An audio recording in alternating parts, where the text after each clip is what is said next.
या ठिकाणी रामदास आठवले साहेबांना मानणारा आंबेडकर चळवळीच्या विचाराचा एक मोठा वर्ग आहे आणि त्यामुळे निश्चितच त्यांच्या येण्यानं आमच्या निवडणुकीमध्ये उत्साहाचं वातावरण निर्माण झालंय आणि केतकीपाड्यांचे प्रश्न सोडवण्यासंदर्भात त्यांनी आश्वस्त केलंय। आमचे केंद्रीय मंत्री आहेत, आम्ही 2 आमदार आहोत। राज्याच्या मुख्यमंत्र्यांच्या मार्फत इथल्या मूलभूत सुविधा आणि त्यांचं पुनर्वसन करण्यावर आमचा भर राहील आणि आज आठवले साहेबांनी सुद्धा सर्व आंबेडकरी जनतेला महायुतीला या वॉर्डामध्ये प्रकाश दरेकर यांना मतदान करण्याचं आवाहन केलं। येत्या 15 तारखेला मतदान आहे, तर आपण इथल्या नागरिकांना काय सांगतो? नागरिकांनी या ठिकाणी भरघोस मतांनी प्रकाश दरेकरांना निवडून आणावं, कारण आम्ही करू शकतो। समोर जे अपक्ष उमेदवार आहेत, काँग्रेसचे आहेत, त्यांच्याकडे कुठल्याही प्रकारची सत्ता नाहीये। शेवटी ह्या निर्णय करायचे तर सरकार लागतं।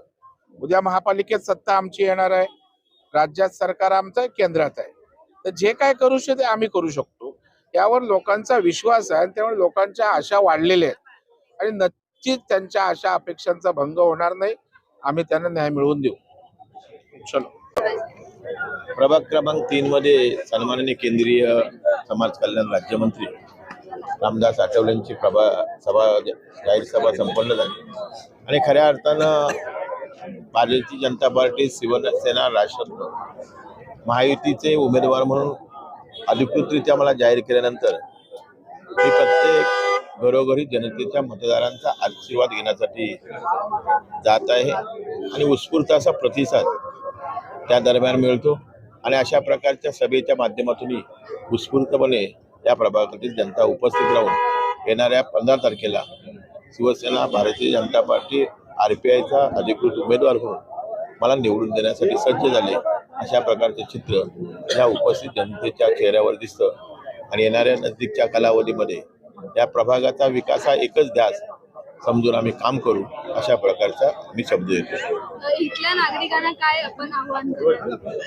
इथल्या नागरिकांच्या ज्या मूलभूत सुविधा आहेत त्या सोडवणारच, परंतु प्रामुख्यानं वनजमिनीवरचा विषय आहे। येथील वनजमिनीवर असणाऱ्या झोपडपट्टीला इतरत्र न जाता ह्याच ठिकाणी त्यांना इमारतीमध्ये हक्काची घरं मिळावी म्हणून मी प्रामाणिकपणे प्रयत्न करणार आहे आणि हा ठाम आत्मविश्वास आहे की इथली कुठलीही जनता कुठेही जाणार नाही, याच ठिकाणी त्यांना त्यांच्या हक्काचं घर मिळेल।